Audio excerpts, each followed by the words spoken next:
the Honourable Minister of Finance.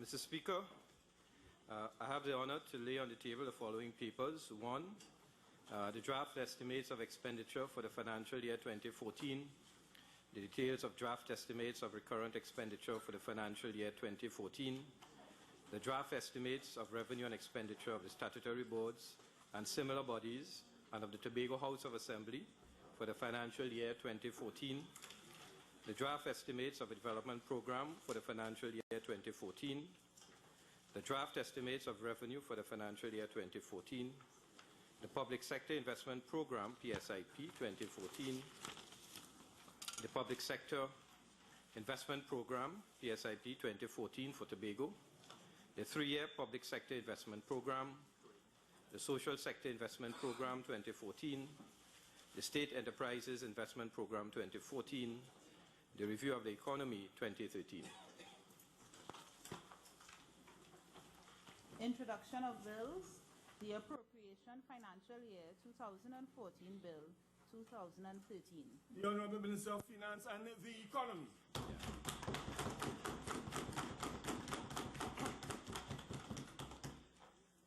Mr. Speaker, I beg to move that a bill entitled An Act to Provide for the Service of Trinidad and Tobago for the financial year ending on the 30th day of September 2014 be read a second time. Before I get into my presentation, Mr. Speaker, I would like to start by bringing good news to the House, the good news to the House that the Soca Warriors, whom I'm advised are leading right now in their match against Saudi Arabia, 2 goals to nothing. So we look forward to good news at the end of the game. The budget, of course, has even better news. Yeah. Mr. Speaker, it gives me great pleasure to deliver this financial year 2014 budget statement. This is the 4th since this administration assumed office in 2010 and is being delivered, thank you, under the auspices of the People's Partnership Administration led by our Prime Minister, the Honourable Kamala Persad-Bissessar. Our Prime Minister's leadership has been instrumental in charting a pathway towards the resumption of economic growth and optimism for the future, despite the challenges consequent on the global financial crisis of 2008-2009. Indeed, I acknowledge an immense debt of gratitude to the Prime Minister, whose astute leadership distinguishes our public affairs and has created the conditions for higher levels of confidence in our economy and society. I take this opportunity also to thank the Honourable Vasant Bharat, Minister of Trade, Industry and Investment, and Minister in the Ministry of Finance and Economy, and the Honourable Rudranath Indar Singh, Minister of State in the Ministry of Finance and Economy. Their collective efforts have been instrumental in assisting me in ensuring that the economy was brought onto a growth path. My colleagues in the government have all played key roles, and I thank them for the trust and confidence placed in me. I also owe a debt of gratitude to the staff of the Ministry of Finance and Economy, whose reputation for providing independent advice with sincerity and intelligence on matters of public policy is well established in this country. Mr. Speaker, I am very pleased to report that our economy has recorded positive economic growth in the last 4 consecutive quarters. With output in the energy sector being constrained by ongoing maintenance activity, the non-energy sector has risen to the challenge and has been driving the resumption of economic growth in Trinidad and Tobago. Indeed, just last month, August 2013, the Executive Board of the International Monetary Fund, having concluded its 2013 Article 4 consultations with Trinidad and Tobago, welcomed the signs of economic recovery and agreed that the authorities' macroeconomic policies are appropriately supporting the recovery in the near term. Building on the successes of the past year and heralding a new era of growth, this year's budget theme is sustaining growth, securing prosperity, as we recognize these successes and focus on those measures not yet fully realized. I caution, though, that the uncertainties in the global economy warrant circumspection if we are to progress to that degree of consistency and growth necessary to fulfill our development objectives. It is requisite, too, that the public sector debt should remain at a sustainable level. Within this framework, we must recognize that the transformation of our economy from its present commodity base to one which is fully diversified can only occur over time. But we have identified the growth sectors, assigned responsibility, and developed the plans for achieving our objective. Mr. Speaker, I am certain that the policies outlined in this budget will improve Trinidad and Tobago's macroeconomic stability by creating an environment conducive to sustained economic growth. This budget continues on the path of reducing the fiscal deficit while still funding adequately economic and social programs and investment in infrastructure. Mr. Speaker, in the last fiscal year, we had projected revenue of $50.7 billion, expenditure of $58.4 billion, with a deficit of $7.7 billion. Despite our decision to effect payment of arrears of salaries to public servants amounting to $1.8 billion for the period 2008 to 2010, we expect to end the year with a much lower deficit than was projected in our 2013 budget. This was brought about by higher than estimated revenues generated from both the energy and non-energy sectors and lower than expected expenditures. The growth in non-oil revenues was particularly heartening as it pointed to the continuing expansion of the economy. In the case of capital expenditure, several projects, including the hospitals identified in our last budget, are still in the planning stage, and this resulted in lower than expected expenditure. In addition, a restructuring and rationalization of the program for upgrading roads efficiency, PURE, resulted in a temporary interruption of several highway projects, but the program has since been resumed with the recommencement of several projects. Mr. Speaker, I have also laid 11 documents in this Parliament. They are all available to the public and are online. They provide a full accounting of government's expenditure and performance over the past year. I shall highlight a few of our achievements. Mr. Speaker, we provided financial assistance to elite athletes in the amount of $6.6 million in preparation for their participation in regional and international championships. We have commenced development works at the Hazley Crawford, Larry Gomes, Manny Ramjohn, and Dwight York Stadium. We have expanded the on-the-job training program to include culinary arts, environment, agriculture, and media. We have completed 50 pipeline projects providing a new and more reliable supply of water to over 11,400 residents throughout Trinidad and Tobago at an estimated cost of $47.2 million. We have procured 5 portable water treatment plants for Talparo, Matura, Penal, Point Fortin, and Faizabad, increasing the potable water supply for approximately 11,500 persons. We have implemented 969 projects in local government, equipped 108 early childhood care and education centers with resources and instructional materials. We have launched the CLICO Investment Fund and commenced payments to the Hindu Credit Union depositors and shareholders. We have commenced the construction of the UWI South Campus and the Signal Hill UWI Campus in Tobago, commenced construction of the Couva Children's Hospital, launched the University of Trinidad and Tobago Education Campus in Tobago, procured more than a dozen new ambulances for a national ambulance service, issued lands to 500 persons under the Land for the Landless program, increased the number of benefits, sickness, invalidity, special maternity, employment injury, and grants under the National Insurance Board, commenced construction of the National Aquatic Center, the National Tennis Center, and the National Cycle Center, completed the first phase of the San Fernando to Point Fortin Highway, removed VAT on over 7,000 food items, constructed a state-of-the-art water taxi terminal in San Fernando, refurbished 7 markets and installed 8 bailey bridges across the country, refurbished the Scarborough Inter-Island Ferry Passenger Terminal building. Mr. Speaker, these are just a few of our many achievements in the last fiscal year, and we shall build on these as we move forward. In the last budget, we highlighted a number of policy initiatives which we are implementing. These initiatives were not as far advanced as I had believed when I assumed office last year, but good progress has been made over the last 12 months. I shall enumerate our progress in these areas for the benefit of this Honourable House and the national community. Mr. Speaker, gambling is emerging as a substantial industry in Trinidad and Tobago, with consistent growth in unlicensed and unregulated gaming.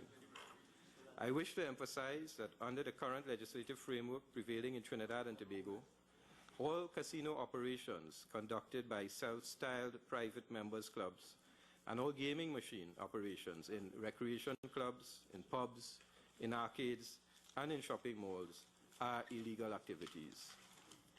Gambling has the potential to lead to criminal activity as well as to devastating consequences for a small minority of customers, including minors, and compulsive gamblers.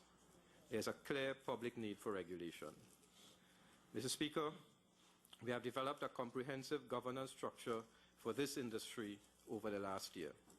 It will entail the establishment of a regulatory commission with the power to license premises, operators, suppliers, and key employees.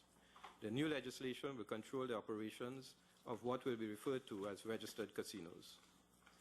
Mr. Speaker, before moving forward with the legislation next year, we have commenced extensive consultations with various stakeholders, including interministerial working committees and civil society groups. Many further consultations are scheduled. We expect full cooperation from the industry, whose members have been proposing the need for regulation for a number of years. Mr. Speaker, in the interim, and to ensure that everyone meets their full tax obligation, all pool betting shops will be required to computerize their operating systems to allow the Betting Levy Board, under its operating authority, to determine the taxes which are due from the bets being negotiated at those pool betting shops. In parallel, I propose to increase the license fee for betting offices which conduct betting at fixed odds. I turn to public-private partnerships. Mr. Speaker, much was expected of public-private partnerships in the last year, but the procurement process to establish a transparent institutional framework took longer to complete than expected.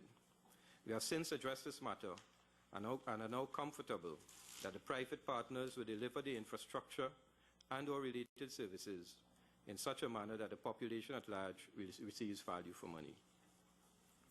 The Inter-American Development Bank, of which Trinidad and Tobago is a long-standing member, will advance one PPP project under the remit of the Ministry of Education, comprising 20 primary schools and early childhood care centers, and another under the Ministry of Health for a number of diagnostic centers. The IDB will lead a process for the selection and award of a contract to a transaction advisory service provider through a competitive and transparent bidding process. This process will be completed over the next 12 months.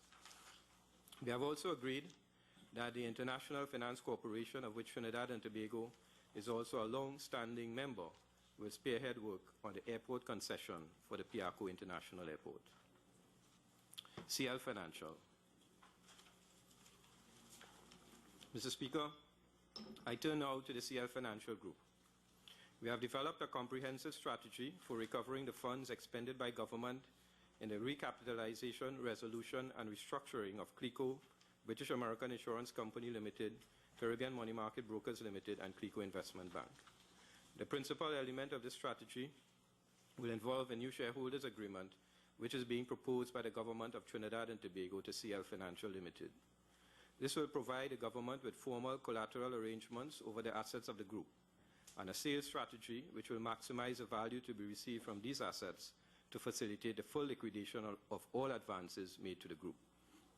The government has engaged a reputable firm of international consultants to review the plan and make appropriate recommendations. In the interim, a further extension of the shareholder agreement has been negotiated. Turning to the Hindu Credit Union, we have also made substantial headway in resolving the payments for the depositors and shareholders of the HCU. To date, we have been honoring our commitment to the 147,707 former HCU depositors and shareholders, whose liability amount to approximately $668 million. Payments made to the under 75,000 account holders amounted to approximately $132 million. The processing of payments for the 1,502 eligible HCU depositors and shareholders with account balances over $75,000 commenced some time ago. We have also agreed to create a compassionate relief window to assist special needy cases. Mr. Speaker, in the wake of the financial crisis, there is a compelling case for ensuring that the financial sector maintains its stability. We must ensure that the financial sector continues to play a critical role in enabling economic growth. Consequently, over the past year, we have taken steps to strengthen our financial system infrastructure. The Financial Intelligence Unit Act expanded the capability of the Financial Intelligence Unit, and in November 2012, Trinidad and Tobago was removed from the grey list. The Securities Act 2012 was implemented with best practice international standards in securities market regulation. Consequently, the country has become a signatory to the Multilateral Memorandum of Understanding as advanced by International Organization of Securities Commissions. This facilitates exchange of important and critical information among securities regulators, which represent a key regulatory tool in the global money and capital market. We have also become a member of the Egmont Group. A new insurance bill based on best international practice in insurance supervision was laid in Parliament. Substantial progress has been made on a new credit union bill, which we intend to lay in Parliament in 2014. And towards the end of next year, we intend to lay an occupational pension bill in Parliament to support the changes which we propose to make in the overall pension system for the country. Mr. Speaker, I turn now to our public offerings program. While our financial system has become much more modern and sophisticated, both in terms of its institutional mix and the range of available financial institutions, activities in the domestic capital market component have been less than encouraging. The number of listed companies had stagnated at about 34 between the period 2003 and 2008. Mr. Speaker, in January 2013, we commenced our efforts to galvanize the local stock exchange with the launch of the CLICO Investment Fund. New investors were introduced into the domestic stock market with the opening of 4,500 brokerage accounts. The initial public offer of First Citizens Bank Limited in August 2013 continued the expansionary process.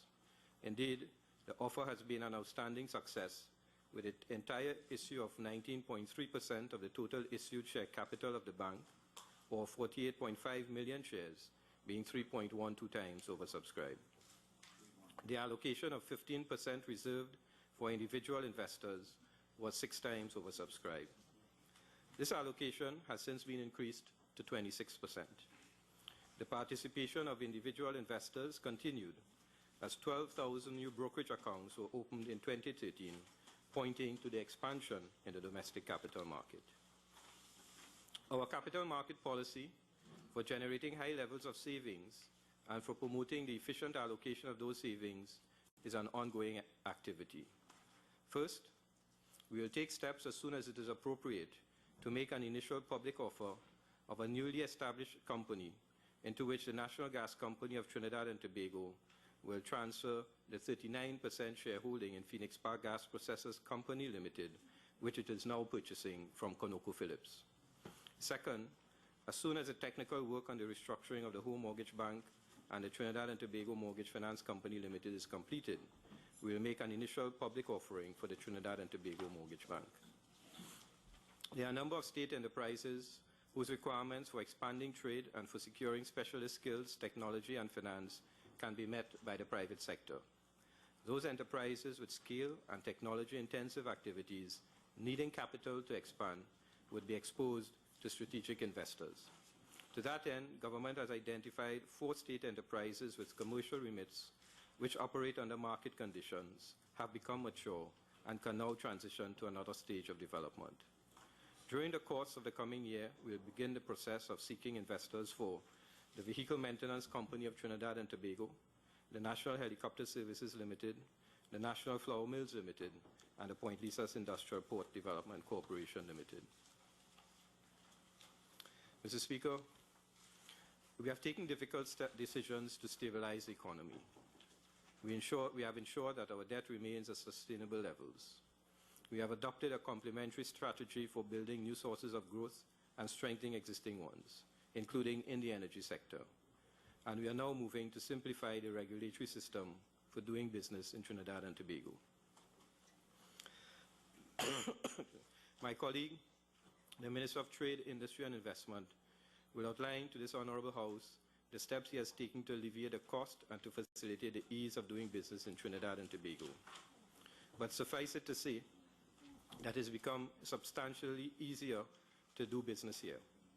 According to the World Bank's annual Doing Business report, our world ranking has improved from 76 in 2011 to 69 in 2013.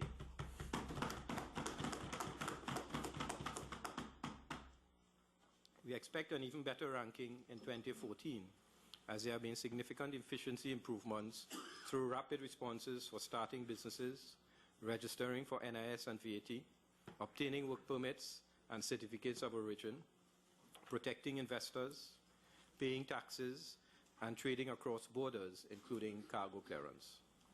Mr. Speaker, we are facilitating the development of the non-energy sector by improving the business climate through the creation of business clusters. Over the years, we have developed a cluster of globally competitive companies servicing the energy sector. The future growth and expansion of these companies will not now depend solely on our domestic energy sector. This represents a new and viable source of growth-generating jobs and substantial foreign exchange earnings for the country. Our trade policy has as its primary goal the expansion and diversification of the exports of our goods and services. We have instituted an aggressive agenda. To this end, we have negotiated a trade agreement with the Republic of Panama. In addition, we have concluded a partial scope trade agreement with the Republic of Guatemala, which will enable our exporters more favorable market access for agricultural products. In this context, I intend to continue to support the International Trade Negotiations Unit of the Trinidad and Tobago Chamber of Industry and Commerce by providing a larger allocation to the unit in the next fiscal year. Mr. Speaker, I turn to give an update on the growth pools. During the course of the last fiscal year, we advanced technical and analytical work relating to the development of the 5 growth pools. The overall planning exercise is still to be completed, although loan financing had been identified some time ago. During the last year, the cluster mapping pilot study for the central growth pool was completed. This study has identified 6 areas of business concentration for central Trinidad: business services, retail trade, agribusiness, downstream energy services, cultural and heritage tourism sites, and trade and logistics. The government has already begun a similar study for the Southwestern Peninsula to determine opportunities for growth, investment, and regional clusters. This project is focused on urban development, agriculture, fishing, and tourism. The East Port of Spain growth pool is focused on urban regeneration. Government is currently establishing the necessary organizational arrangements and executing agencies. During the course of this year, 12 small projects were completed, with a further 14 planned for the next fiscal year. The North Coast Growth Pool is being developed with an emphasis on tourism and food sustainability, and immediate emphasis being placed on the regeneration of 5 depressed fishing communities: Matlot, Toco, Blanchisseries, Las Cuevas, and Maracas. The Northeast Tobago Growth Pool projects are now being developed with tourism and agriculture as the primary focus. Mr. Speaker, the completion of these studies and the estimation of associated investments will be progressed in the coming year. My colleague, the Minister of Planning and Sustainable Development, will expand on these initiatives in the debate. Mr. Speaker, there were other initiatives which we identified, which we shall address as we proceed through this presentation. I turn to the global economic environment. After a slowdown during 2012, the global economic prospects have improved again. However, the road to recovery varies for different economies.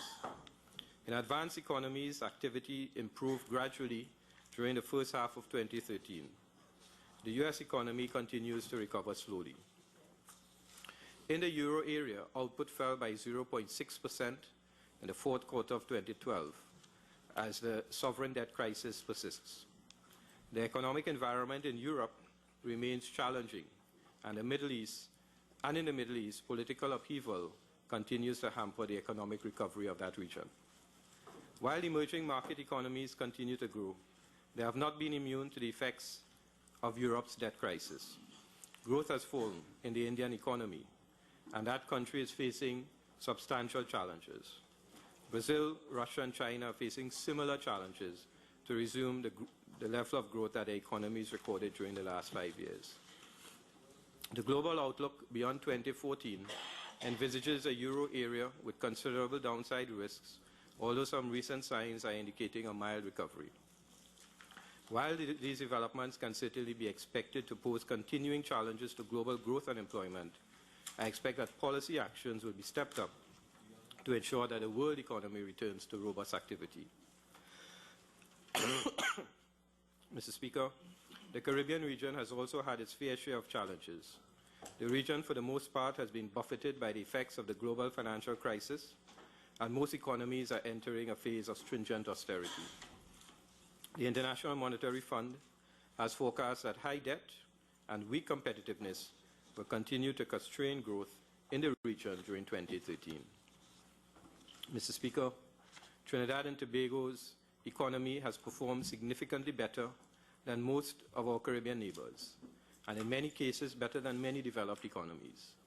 I wish to re-emphasize that on a year-on-year basis, our economy has recorded positive economic growth in the last 4 consecutive quarters, driven in the main by the non-energy sector. Our economy is growing in the context of stable inflationary conditions. Inflation of 5.6% is down from 2012, mainly as a result of lower food prices, a matter which was impacted this year by the removal of the VAT on food and by the government's drive for food security.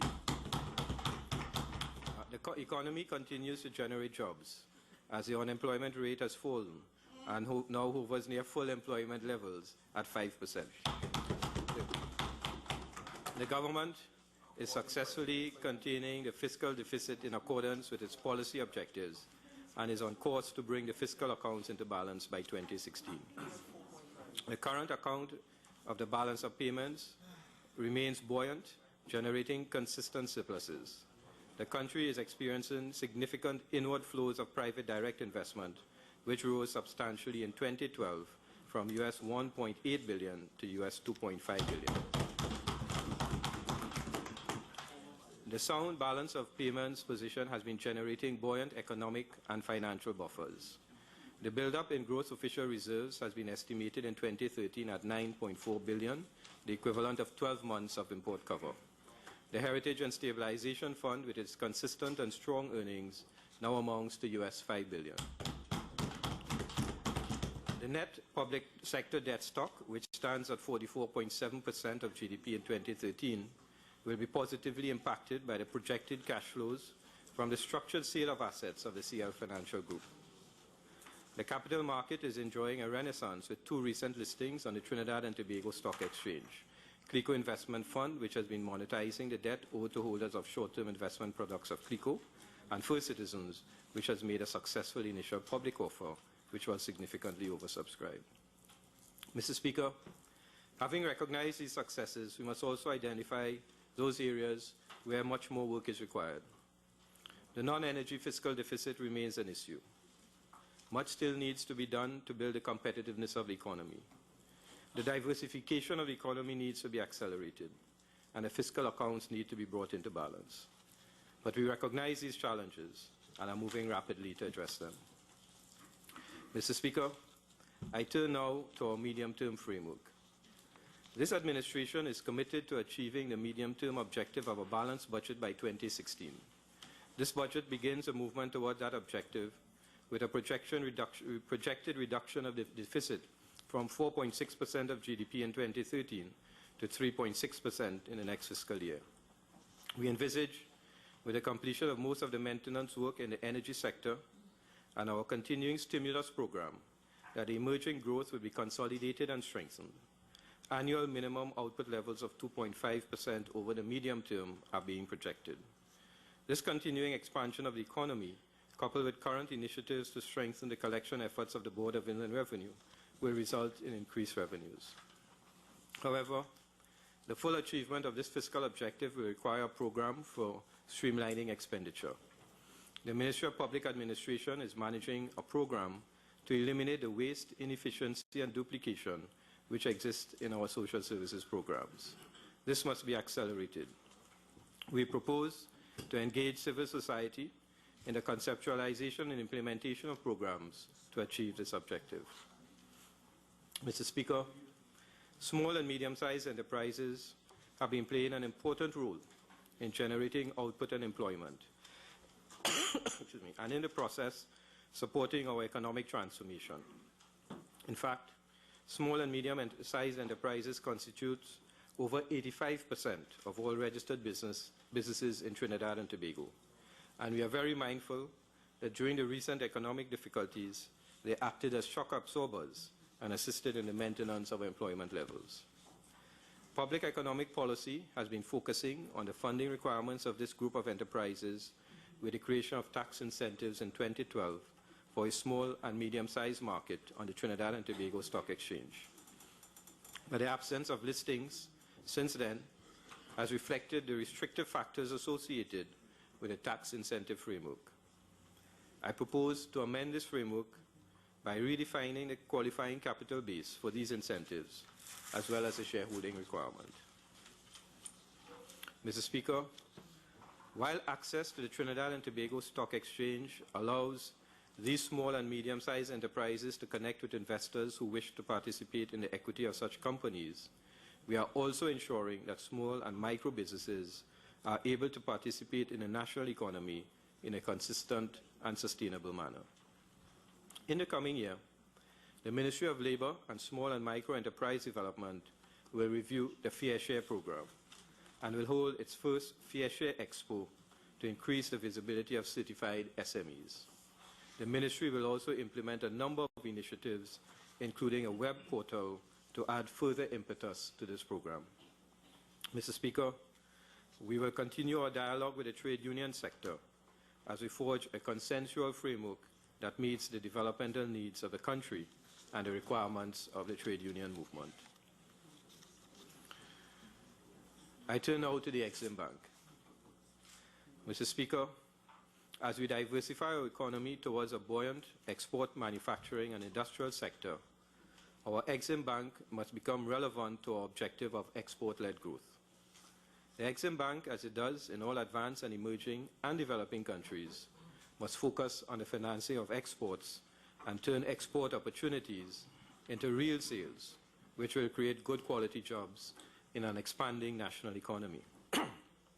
The World Trade Organization estimates that 80 to 90% of world trade is crucially dependent on trade finance, largely of a short-term nature in the form of trade credit and insurance and guarantees. The restructuring of the Exim Bank is urgent. It must play a developmental role. Mr. Speaker, I propose to recapitalize the Exim Bank with equity injections over the next 4 years to allow the bank to finance exports into extra-regional markets at a reduced cost of funds to facilitate the process of developing our export manufacturing sector. Turning to the state enterprise sector, we must raise the bar as far as the performance of this sector is concerned. In advanced, emerging, and developing countries, ratings assessed by credit rating agencies are critical requirements for accessing capital, whether that capital emanates from the stock market or from financial institutions. Indeed, regular assessments of the financial and operational status of public companies are required by all stakeholders if private confidence and trust is to reside in the operations of those companies. Our state enterprise sector should do no less as they disengage themselves from borrowing with government guarantees.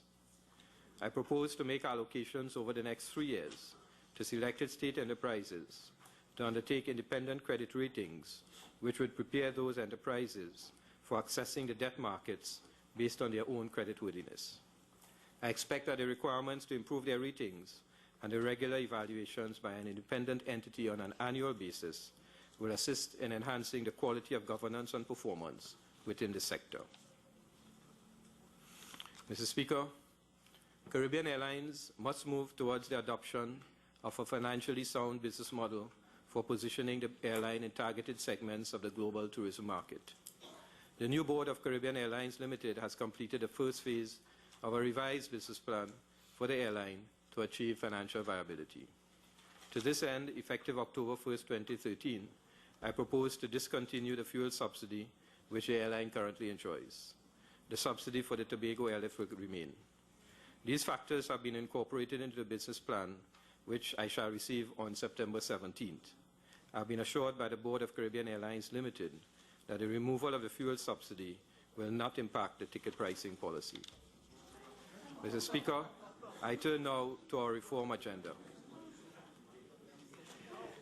Constitution Commission. In 2010, a promise was made to review our constitutional arrangements. Over the past year, we engaged in a wide consultative process. Our citizens in all walks of life participated in this process. Guided by this feedback and by the need for effective representation, transparency and accountability in all activities and participation in matters which relate to our governance, the Constitution Commission will provide, within the next 2 months, a framework of principles and recommendations. This report will form the basis of our dialogue with all parties on our future constitutional arrangements. While this is proceeding, we propose to accelerate 2 issues on our constitution reform agenda. These are term limits for prime ministers and the right to recall of legislators. Mr. Speaker, we have also provided citizens and communities through a consultation process over the past year with a forum for voicing their views on local government transformation. A white paper on local government reform has been prepared. It outlines a local government framework which will ensure that a more responsive, customer-centered local government system will be realized. In the interim, we have tabled proposals for proportional representation on which debate has commenced, and we have instituted a number of measures to improve the function of these bodies, which resulted in the corporations implementing 969 projects in financial year 2013. The corporations and the Ministry of Local Government have paved approximately 1,147 local roads covering 200 kilometers. This, as I understand, is the largest number of roads paved or rehabilitated by local government in a single year. And the Unemployment Relief Program assisted in delivering 550 projects, each of which was valued below 500,000. The small contracting sector was given an opportunity to participate in the infrastructural developmental activities, especially in the rural areas. Mr. Speaker, the issue of government's procurement mechanism has been outstanding for too long. On completion of the budget debate, the procurement bill will be laid in Parliament. However, structured discussions will continue until the bill comes up for debate. Regulations to support the bill have also been prepared. The bill emphasizes a commitment of the government to establish a transparent as well as a developmental procurement process. The bill is a result of a joint select committee process which involved consultations with public service institutions and private interests and was informed by multilateral institutional thinking on the subject. Campaign finance reform. Campaign finance reform has become of heightened importance to the population. A green paper for the public's comments will be made available before the end of this year, with legislation targeted for next year. In this context, the legislative requirements for the Constituency Development Fund will also receive attention and allocations made once appropriate legislation is in place. Subject to the approval of the legislature, the reporting and accountability requirements will be subject to a detailed review by Parliament and by an independent watchdog body. Mr. Speaker, I now turn to the government's accounting and reporting systems. The Auditor General's Report 2012 identified a number of weaknesses in the accounting, reporting, and compliance systems in ministries. Many of these were not new, but as part of the process for strengthening the institutional framework of government, we launched several initiatives aimed at addressing these weaknesses. I wish to express my satisfaction with the responses of the public service to these initiatives and in the quality of follow-up to correct errors and omissions identified in the Auditor General's report. While some of the changes would have been implemented too late to change the report for the 2013 financial year, I expect to see continuing improvements when the report for 2014 is produced. Mr. Speaker, in the last fiscal year, we began implementing a series of structural reforms aimed at the modernization of the state, particularly in the areas of public administration and public finance management. The implementation of the program covers a range of activities, including the strengthening of the budgeting process and treasury management, the early introduction of an integrated financial management information system, and subsequently the full introduction of performance-informed budgeting. Mr. Speaker, the government is also developing gender-responsive budgeting guidelines for institutionalizing gender equality and gender mainstreaming practices in government ministries. The guidelines will be drafted to capture the unique needs and vision of the people of Trinidad and Tobago. The guidelines will make the case for the need to allocate sufficient financial resources to achieve gender equality, equity, and women's empowerment in all economic and social sectors of Trinidad and Tobago. Mr. Speaker, over the past year, and with the help of international consultants, we started work on the technical infrastructure for the phased introduction of a growth-oriented tax system over the period 2014 to 2016. This revised tax system will be regionally and internationally competitive, encourage savings and investments, reduce the dependency on tax incentives for encouraging investment, will be in line with international best practice, will promote stability and predictability, and encourage compliance and enforcement. Mr. Speaker, technical work is also going on for the rationalization of excises so that by fiscal year 2015, excises will be aligned and different taxes on excisable goods streamlined. For the introduction of transfer pricing legislation along the OECD guidelines, and for the establishment of a fair system of taxation for life insurance companies in light of the removal of the statutory fund in the proposed insurance legislation. Mr. Speaker, the leakage from the tax system is unacceptable.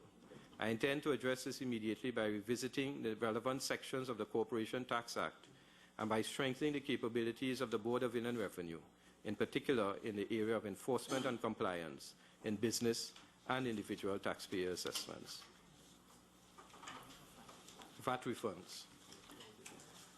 Mr. Speaker, we have recognized that the delay in processing VAT refunds has been impeding the growth of exports and private sector development in light of the fact that such delays could represent an increase in the cost of production. I propose to simplify the VAT refund process for the manufacturing sector. As an initial step, I shall increase the allocation for all VAT refunds with a view to ensuring that all VAT refunds are made, at minimum, within the legal time frame. To ensure that this is achieved, I propose to allocate $1 billion in the first month of the new fiscal year for clearing the backlog.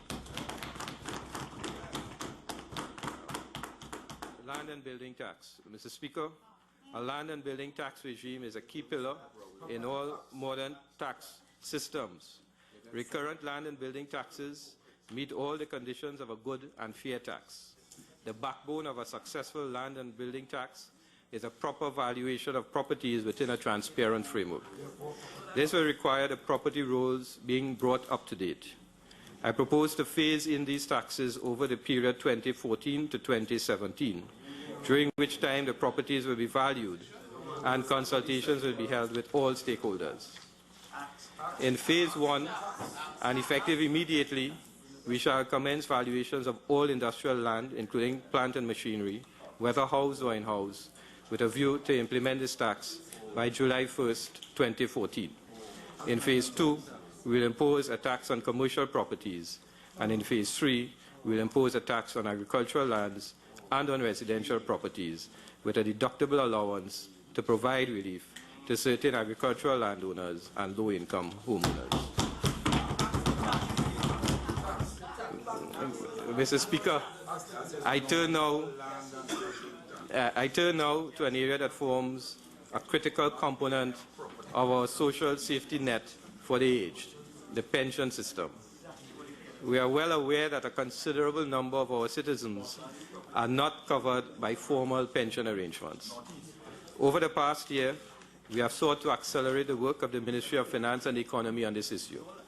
We are now well advanced with a draft of the Occupational Pension Plan Bill and have re-engaged consultants to undertake technical work for increasing survivors' benefits, removing the cap of 33 1/3 years of service on pension accruals, reducing the vesting period from 5 to 2 years, improving portability within the public service, introducing contributions to public sector pensions, and introducing pensions for daily paid employees of government. A critical aspect of the pension reform is the strengthening of the existing ICT system. In recognition of the need for prospective retirees to plan their financial futures, we have set as a primary objective immediate payment of retirement benefits in the public sector service. Retire today, pension tomorrow.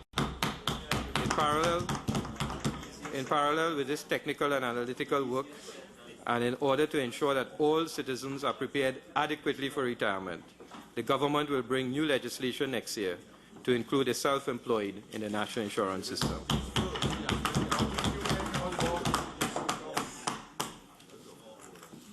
Mr. Speaker, the 2009 failure of the financial institutions of the CL Financial Group, the region's largest conglomerate, has raised questions on whether or not the existing structure and operations of the financial regulatory regime in Trinidad and Tobago are adequate to withstand global financial crises.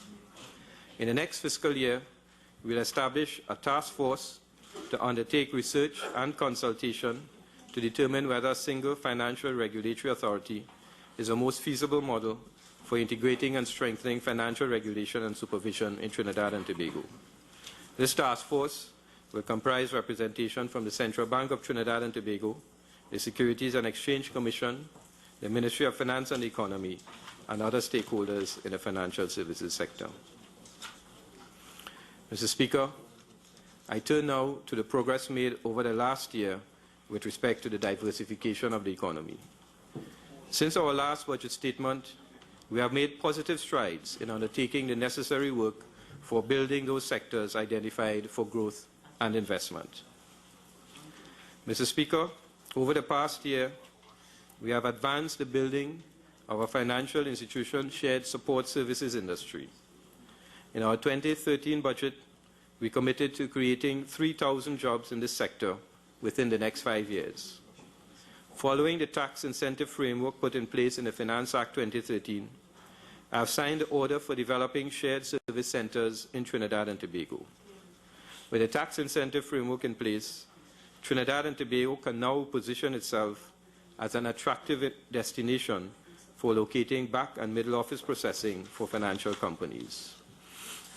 In fact, during this year, close to 1,000 high-quality jobs were created in this sector.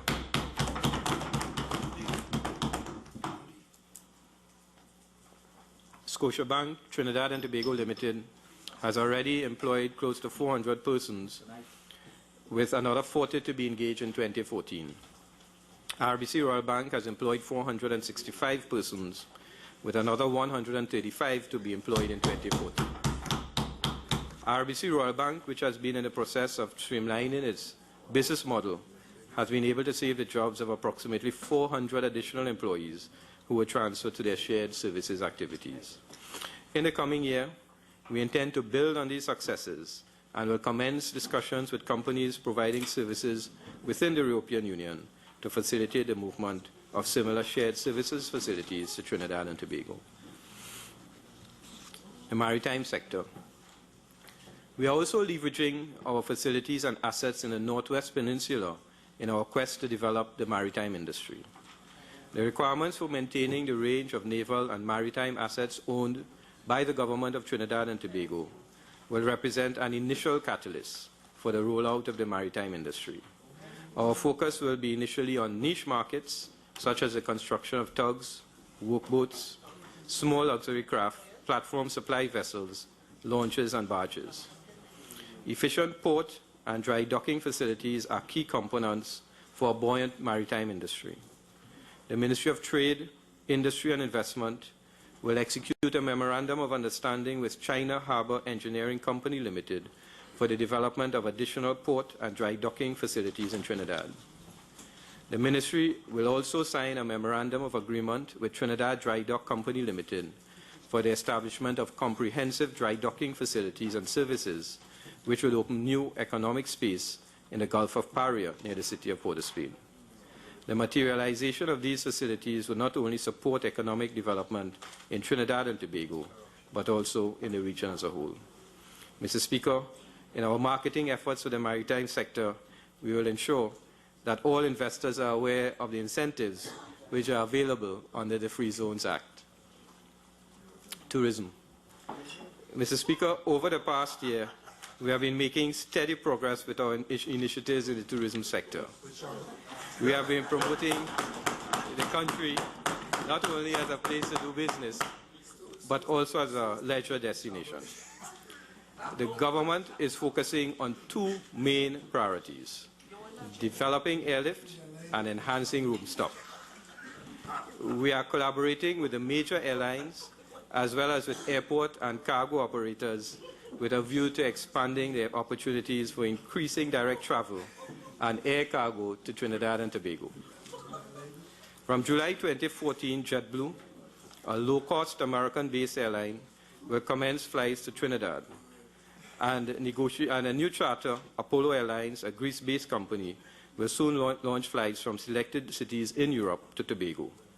These new airline arrangements will complement WestJet's current service between Toronto and Port of Spain, and Caribbean Airlines operations between Port of Spain and destinations in North America and Europe. The country's room stock is being expanded to accommodate the growth in business travelers in Trinidad and Tobago. The soon-to-be-opened Radisson Luxury Apartments in Port of Spain will add another 100 rooms, providing more home-like amenities. The cruise industry is being expanded. The Southern Caribbean Cruise Initiative is now at an advanced stage of conceptualization with visits to 5 destinations: Trinidad, Tobago, St. Lucia, St. Vincent, and Grenada. The intention is to make Trinidad and Tobago the home port for cruise ships in the Southern Caribbean. Mr. Speaker, we have identified the year 2018 to transition Trinidad and Tobago to the top 30 countries out of the 148 in the Global Competitiveness Index, prepared by the World Economic Forum. Mr. Speaker, I think what I said may have been lost, so perhaps I could repeat it. We have identified the year 2018 to transition Trinidad and Tobago. It's a 5-year plan to the top 30 countries out of 148 in a Global Competitiveness Index, prepared by the World Economic Forum. The Global Competitiveness Index is an internationally well-established mechanism to assess the competitiveness of the countries in the basket. We are marketing these objectives to signal to the world our readiness as a technologically sound and viable environment for attracting foreign direct investment. We are collaborating with the World Bank Group to fashion supply-side and demand-side initiatives to build an e-ready society to increase the availability, and affordability of technologies, to expand the accessibility of telecommunications and broadband networks, and to improve government efficiency in its delivery service. Gasoline vehicles conversion to CNG.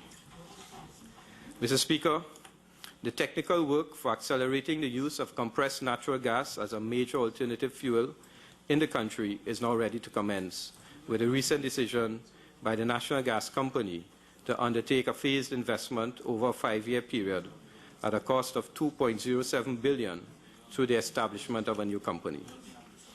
Phase 1 would involve an expenditure of $500 million over a 2-year period, which will result in the construction of 22 new CNG stations and for the conversion of 17,500 vehicles. Phase 2 would involve an expenditure of $1.57 billion, with the construction of the remaining stations and the continuing conversion of vehicles. It is the intention to list this new company eventually on the local stock exchange. Very importantly, the greater use of this more environmentally friendly fuel will reduce our greenhouse gas emissions and make a contribution to the lessening of the threat of climate change. We will also reap substantial financial and economic benefits as this new CNG industry becomes a significant driver of non-energy growth, ensuring in the process major budgetary savings arising from the reduction of the petroleum subsidy on transportation fuels, as well as additional export revenues from the availability of the redirected fuel for export markets. Mr. Speaker, we have provided a tax incentive framework to promote a range of alternative fuels, including CNG and, when available, LNG and DME, dimethyl ether. As this process evolves, the government will sequence gradual reductions in the fuel subsidy. Creative industry.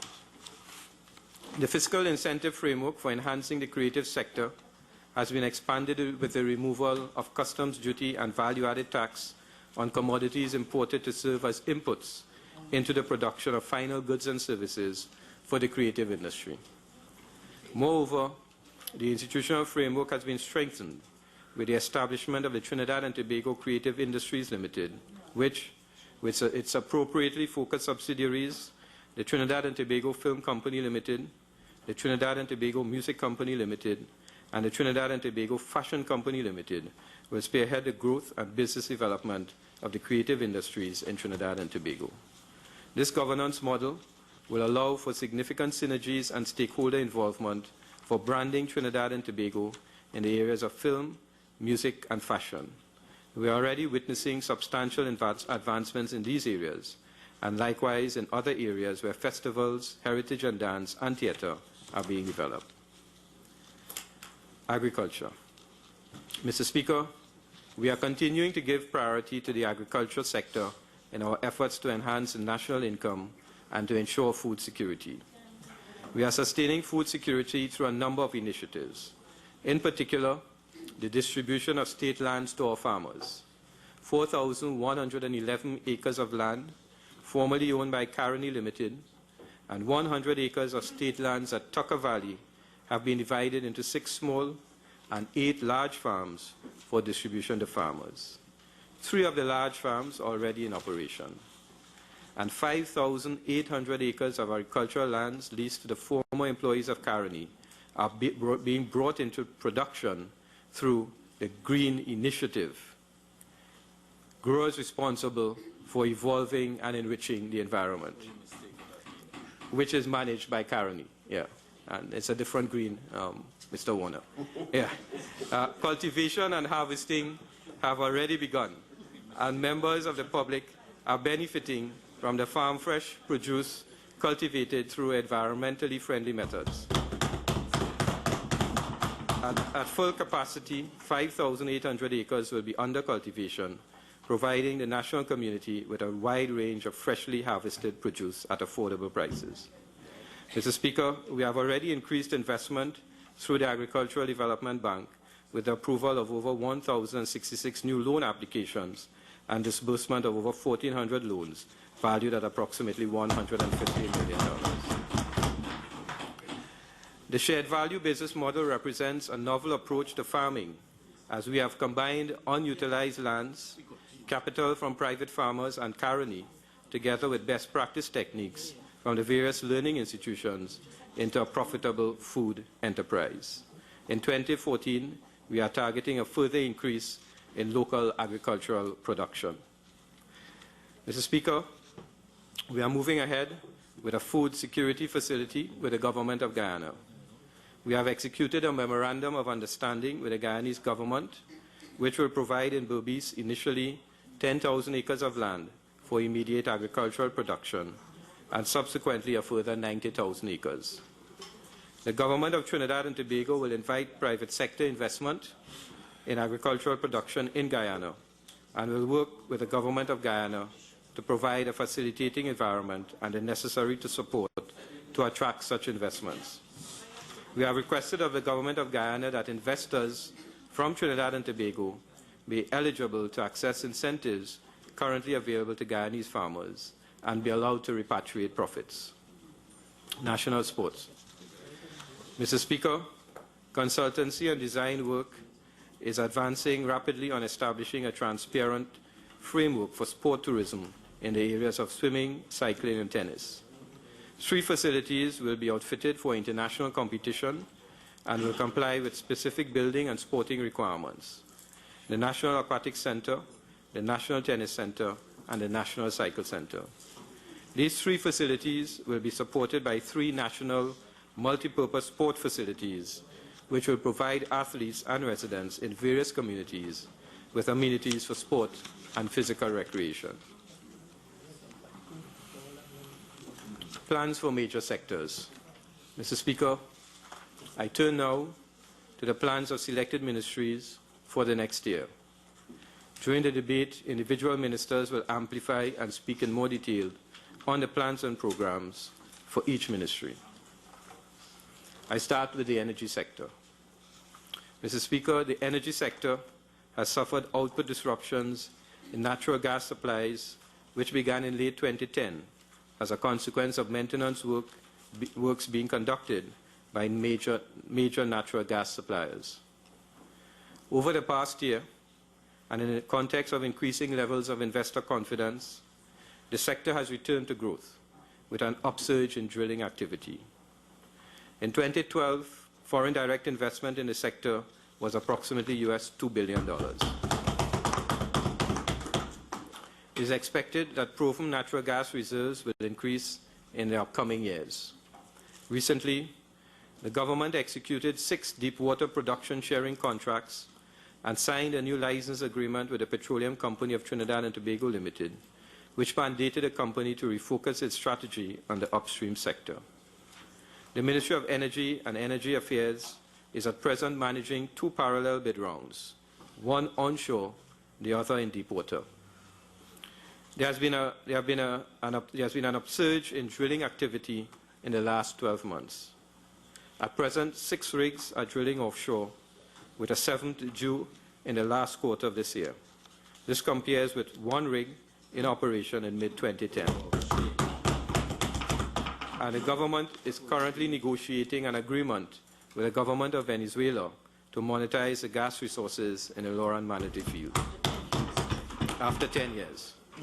Mr. Speaker, exploration activities have been reaping dividends under the influence of the fiscal incentives of the last 3 years. The Ryder Scott report underlines that in 2012, our proven natural gas reserves recorded the smallest decline in over a decade.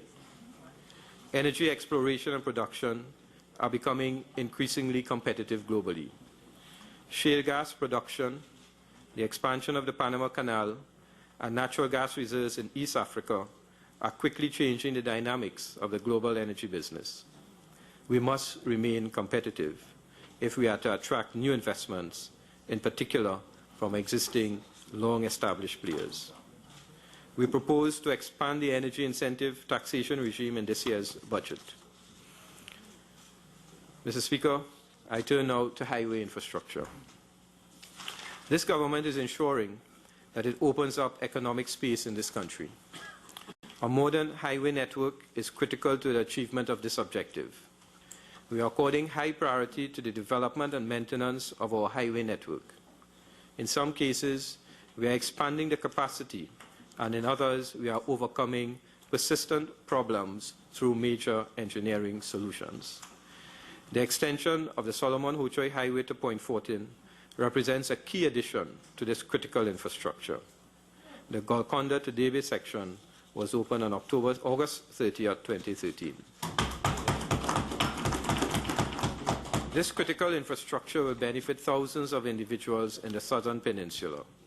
It will cost approximately $7.5 billion and is within budget. Both phases 1 and 2 will entail work from Golconda to Debe and from Debe to the Mont Desir interchange. We have funded work done to date from operating cash flows. but conscious of the concern to ensure full transparency and accountability, we have instituted regular reviews using a firm of independent auditors. Mr. Speaker, government has been working assiduously towards improving our road network through systematic rehabilitation and upgrade to provide relief to our citizens. In that connection, we have completed substantial road rehabilitation and stabilization works to several roads and highways. Among these projects, the Tobago Link Road has been completed, the Southern Main Road upgraded, and an access route to the St. Barbara's Spiritual Shouter Baptist Primary School was created. We are now taking steps to construct a pedestrian walkover on the Audrey Jeffers Highway in the vicinity of Movietown and the Hazley Crawford Stadium, to construct 2 bridges over the Aripo and Valencia rivers, to upgrade the Aruca River bridges on the Churchill Roosevelt Highway to accommodate 3 standard lanes, and construct an additional overpass in Chaguanas to ease the congestion in what is now one of the fastest growing city centers in the English-speaking Caribbean. Construction work has been advancing on the Churchill Roosevelt Uriah Butler Highway, and the next month will witness the decommissioning of the traffic lights at that interchange.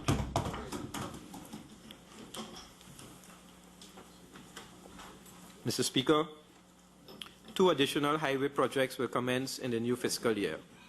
First, near the Kedana Cinema, an overpass will be constructed at the intersection of the Churchill Roosevelt Highway and Southern Main Road, leading to the removal of the existing traffic lights.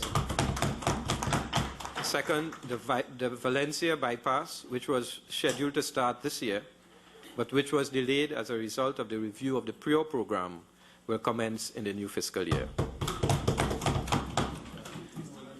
An overpass between the Lady Young Road and the Priority Bus Route is in the early stage of evaluation.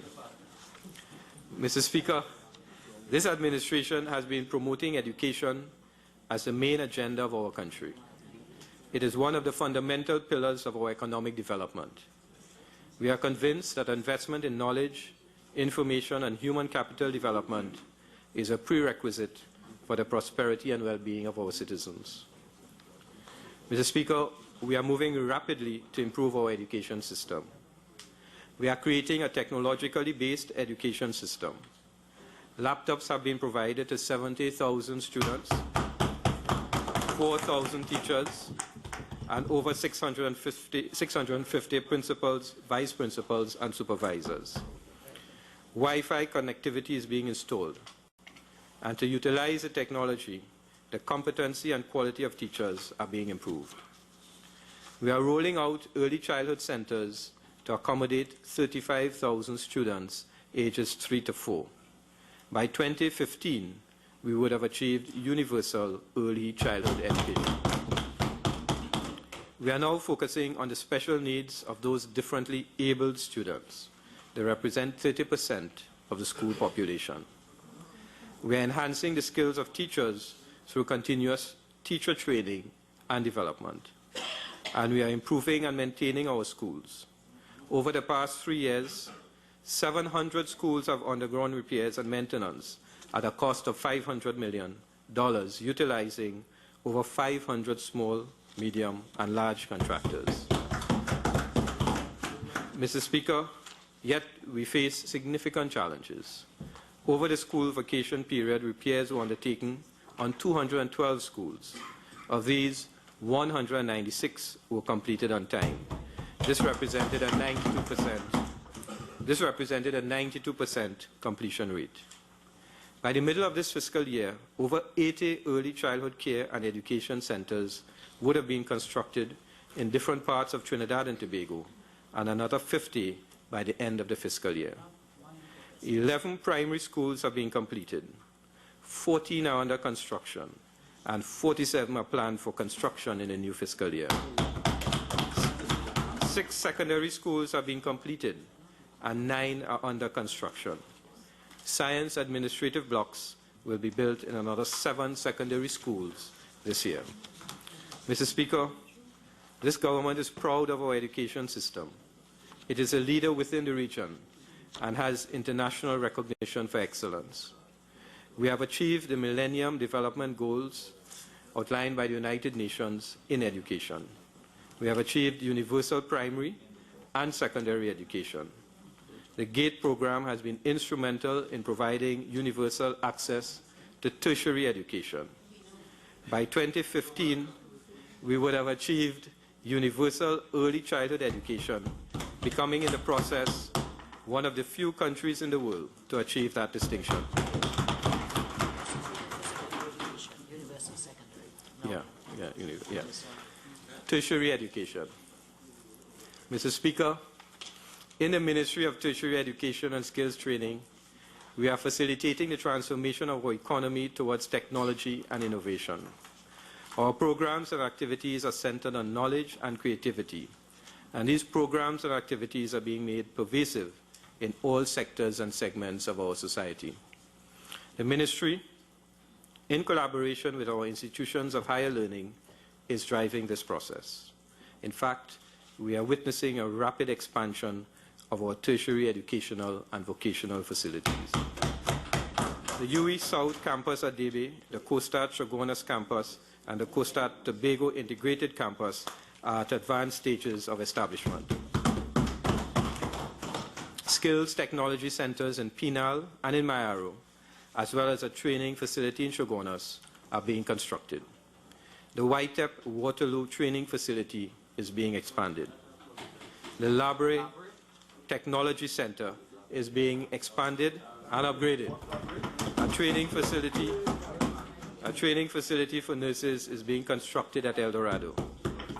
A Caterpillar Automotive Center is being established at Woodford Lodge, Chaguanas. A drilling school spearheaded by the National Energy Skills Center is in the planning process, and an aviation institute has already commenced operations. Mr. Speaker, this government has been focusing on the development of our country's human resources. We have been addressing the labor force needs across all industries. We are moving now to involve the private sector in our efforts for more efficient and effective means of pairing prospective employees with employers so as to facilitate job creation and economic growth. We are encouraging the private sector to utilize the existing incentives attached to the Trinidad and Tobago Industry Scholarship Program. This program offers opportunities to our young citizens to access postgraduate technical and vocational training at tertiary learning institutions. Mr. Speaker, I turn to the health sector. We are working to transform this sector in order to deliver first-class health care to the people of Trinidad and Tobago. In fiscal year 2012, we successfully completed the tendering process for construction of the long-awaited National Oncology Center and entered into negotiations to build and outfit the center to advance and improve clinical cancer care for the people of Trinidad and Tobago. In September 2013, this month, construction will commence on the National Oncology Center with a scheduled completion date of January 2016. The estimated cost for the construction and outfitting of the center is $891 million. We have also put in place an appropriate infrastructure with best practice standards for the delivery of quality services for dialysis patients. This venture has been long overdue. With effect from November 1st, 2013, only those private healthcare institutions which meet best practice standards will provide, at government's expense, dialysis services to the citizens of Trinidad and Tobago. This initial arrangement will last 2 years and will allow for the delivery of 12 sessions per month at a maximum sum of $950 per session. Mr. Speaker, we have a number of health facilities earmarked for construction or expansion. These include the Penal Hospital and Rehabilitation Center, the Sandy Grande Hospital and Health Center, the Rio Claro Hospital, the Shogunas District Health Facility, the Point Fortin Hospital, the Chancery Lane Teaching Facility, and the Couva Children's Hospital. We shall also expand and upgrade the Rima District Health Facility, the Couva District Health Facility, the Toko Health Center, the Palo Seco Health Center, and the Carenage Health Center. Additionally, government will soon announce plans for infrastructure improvements to the Port of Spain General Hospital. Mr. Speaker, in order to make the CDAP system more efficient and to eliminate abuse, we will commence implementation of a health card system in the new fiscal year. The health card will be electronic, and will serve as a means to access healthcare services. The health card system will ensure that we have a register of all patients accessing the health services.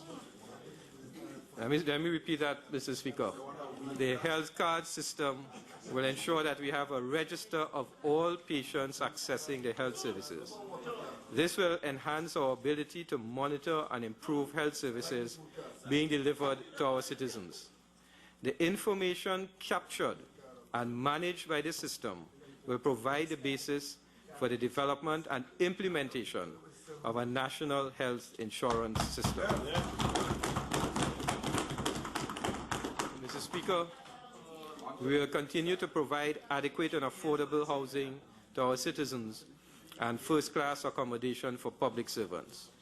We are advancing work in a coordinated manner along a number of fronts. Home construction will commence on 3 new sites to yield 2,575 housing units over a period of 3 years at a cost of $858 million at Terrestrial Lands, Eden Gardens, and Pineapple Smith Lands. Full construction phase will commence on 7 sites under the Inter-American Development Bank Assisted Squatter Regularization Program, yielding 1,500 upgraded lots at a cost of $60 million. Full construction phase will commence on 7 land settlement agency sites to deliver upgraded lots at a cost of $60 million annually under the Land for the Landless program. The 2% mortgage program is being extended to all citizens with access to residential service lots whose incomes do not exceed $8,000 per month and the value of whose properties does not exceed $450,000. And finally, the completion and outfitting of the government campus plaza, a long-awaited development. Mr. Speaker, I now move to the sensitive areas of defense, security, and safety.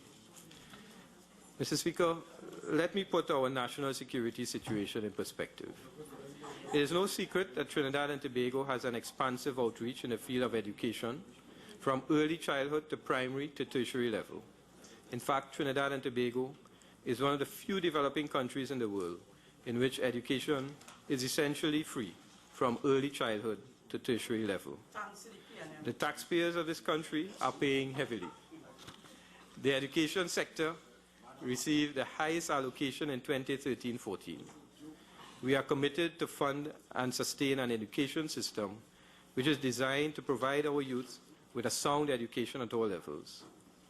Based on students' performance in the CAPE exam, some 400 scholarships are provided annually for entry into universities both locally and abroad. In addition, in the case of Bachelor of Science students who achieve first-class honors degrees, full scholarships are provided for progress toward their study in a master's or PhD program at any recognized university anywhere in the world. For young citizens who are... I'll call the President. Minister of Finance, please. Members have been exercising extreme patience, and I ask members, I know you are anxious to debate, but that is coming up. But please, please allow the minister to speak in silence, particularly the member for Port of Spain South. Please, continue, Honourable Minister of Finance, please. Thank you, Mr. Speaker. For our young citizens who are more inclined towards sport, the government has several initiatives, including the Live Sport and Hoop of Life programs, which offer incentives for participation. The government has initiated an elite athlete assistance program, which offers dedicated funding and training for youth who show ambition and promise in this area. These sporting programs cost taxpayers millions of dollars a year. We can add the millions spent on our young people on the multi-sector skills training, the military-led youth program of apprenticeship and reorientation training, the military-led academic training, on-the-job training, the Civilian Conservation Corps, helping youth prepare for employment, the National Youth Council of Trinidad and Tobago, Tobago Youth Development Network, Youth Apprenticeship in Agriculture, Youth Development Apprenticeship Centers, and the Youth Training and Employment Partnership Program, among others. Mr. Speaker, it is instructive that these outreach programs have spanned several administrations. The unemployment rate remains near to what economists call the natural rate of unemployment. To put it simply, there are sustainable jobs for those who wish to engage in an honest day's work for an honest day's pay. And this is supported by the number of businesses of varying sizes which have complained consistently that they are unable to staff sufficiently their operations throughout Trinidad and Tobago. In essence, the problems witnessed in the recent upsurge in crime are created by those who have made deliberate life decisions to reject society's offerings and instead fall into a life of crime. I wish to assure the population that the government will respond firmly. The irony of the situation, Mr. Speaker, is that the same Trinidad and Tobago taxpayers who are spending billions of dollars to ensure that all our young people are well educated are now also spending billions of dollars to protect themselves from a deviant group of citizens determined to engage in violent criminal activity. Mr. Speaker, why should a country of 1,980 square miles or 5,128 square kilometers with a population of 1.3 million spend on average $5 billion annually, and this year it's going to be higher, or 3.3% of our GDP on national security? This money could be spent on new hospitals, schools, and roads. As far as I'm aware, Trinidad and Tobago is not at war with another sovereign state. In this context, the government will continue to adopt a zero-tolerance approach to crime. Gone are the days when our young people can use the excuse that the system is working against them. To whom much is given, much is expected, and this government will ensure that our streets are safe from the scourge of violent crime. In fulfilling this mandate, the government has adopted a multidimensional approach with emphasis on operational and preventative interventions. These initiatives entail short, medium, and long-term measures. Mr. Speaker, in the short term, measures will include increased police presence, generally as well in targeted areas. This will be accomplished initially through the continuation of the Joint Army Police Patrols deployed in hotspots to target gun-related homicides throughout these areas. Joint Army Police Patrols will be intensified in these hotspots through an operation labeled Operation Hope, Harmony, Opportunity, Peace, and Enforcement, which is ongoing. Reintroduction of dedicated police highway patrols. In response to the high number of vehicular and fatal accidents on the highways, the Highway Patrol Unit has been restructured, with the main operation centers at Freeport, Debe, La Joqueta, and Aranguez. In addition, the government will deploy additional officers to highway patrol duties to man the surveillance bays, lengthening the reach of the law and decreasing response time to serious incidents.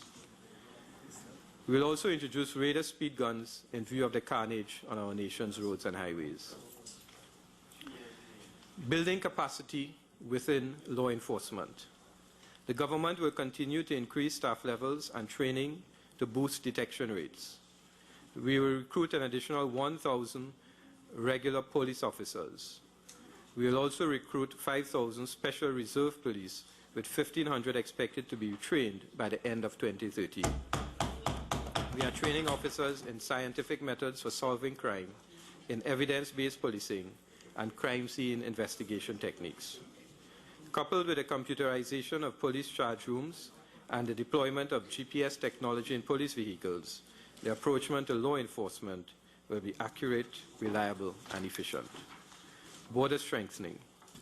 In fiscal 2013, the government acquired the final 2 of 4 AW-139 multi-mission helicopters to address safety and illicit drug trafficking. They are able to conduct a range of air operations in Trinidad and Tobago and in the wider Caribbean region.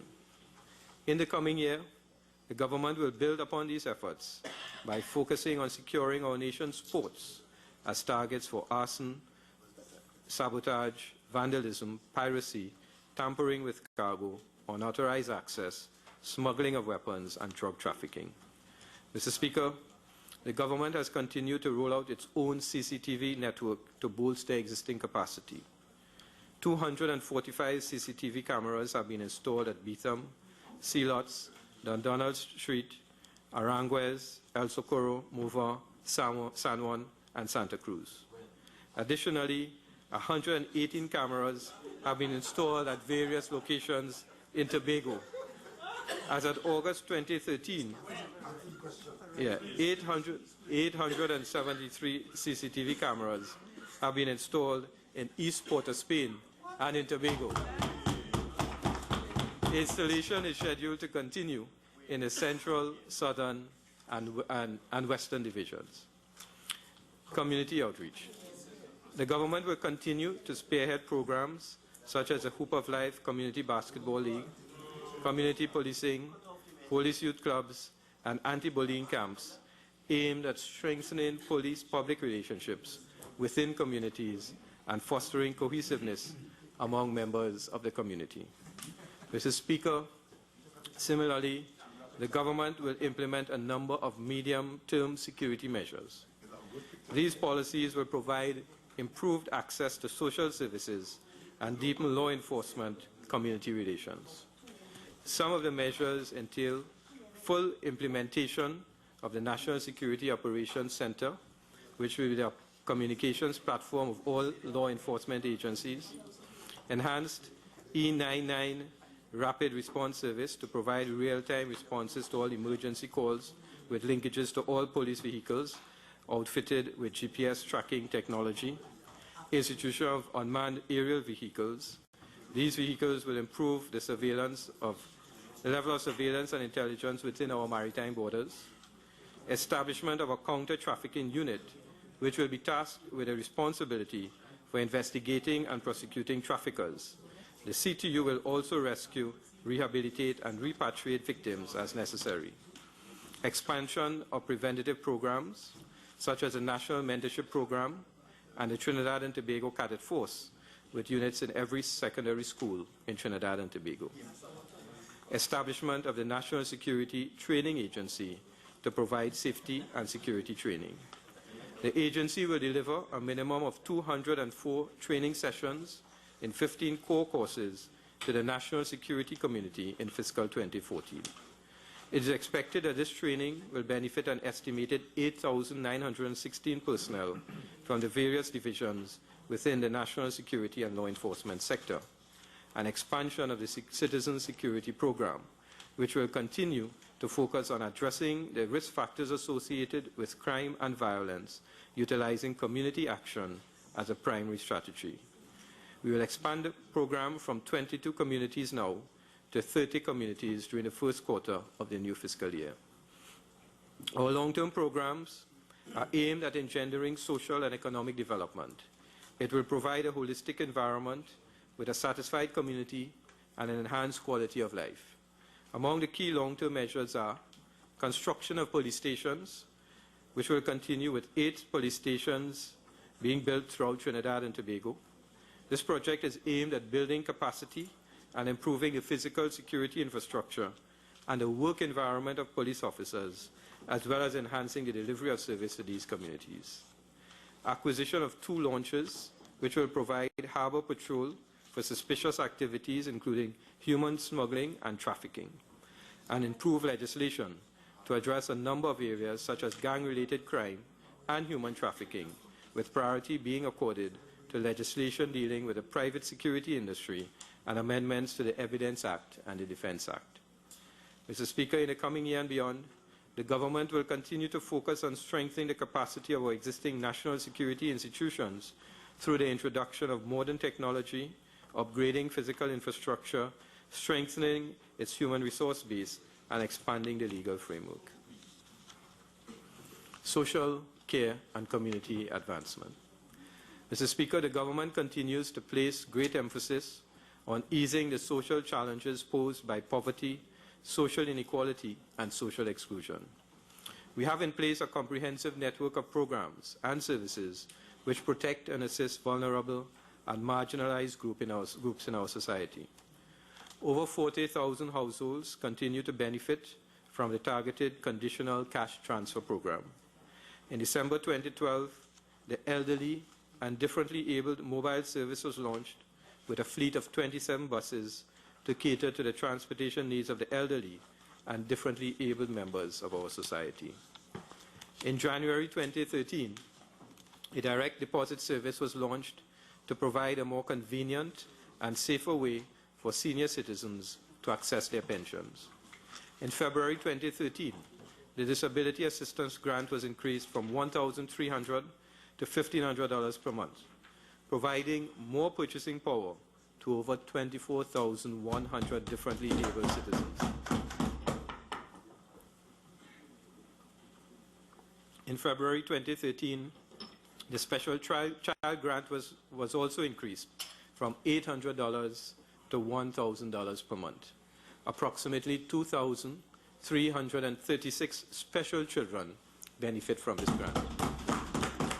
Mr. Speaker, in the next fiscal year, we will continue to provide social support to vulnerable groups so as to sustainably enhance their well-being. We shall complete the National Development Center in Carlson Field, Chaguanas, for persons with physical disabilities. There will be therapy rooms, fitness center, daycare center space, occupational therapy kitchen, and rehabilitative services provision. And we will establish a day activity center for persons with physical disabilities in Gasparillo. Mr. Speaker, the mobilization and engagement of communities throughout Trinidad and Tobago is making positive contributions to our nation's sustainable development and success. The community center construction and refurbishment program is a catalyst for social change. It is creating and enabling a focal point in the community where citizens can meet, plan, and execute programs to generate growth and community development. 5 new centers have been commissioned, and construction works are near complete on an additional 19 community centers. Mr. Speaker, in respect of road transportation, we have already expanded the coach service to accommodate passengers in Sangre Grande, and we are extending the service to Couva and Chaguanas with the addition of 35 new buses to the existing fleet. In respect of sea transportation, in July 2013, we launched a chartered ferry service between Port of Spain and Chaguaramas. Initially, until September 2013, the service will be limited to weekends, and thereafter we will introduce 3 daily round-trip sailings. The water taxi service also undertook its first service to Venezuela and Grenada under charter arrangements, and plans are being formulated for developing these routes as lucrative ventures. Consideration is also being given to a water taxi service between Chaguanas and Port of Spain. Mr. Speaker, we have been devoting substantial effort to managing the production and distribution of our water resources. We are well within reach of our objective of ensuring that our citizens, both in Trinidad and Tobago, all have consistent access to potable water. In fact, Trinidad is making significant progress towards achieving water for all. In 2010, 18% of the population received water service 24 hours a day, 7 days per week. By August 2013, last month, this level of service was approaching 49%.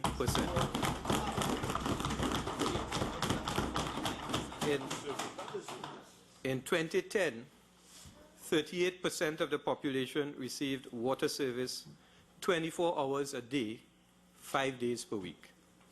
By August 2013, again last month, this level of service was approaching 71%.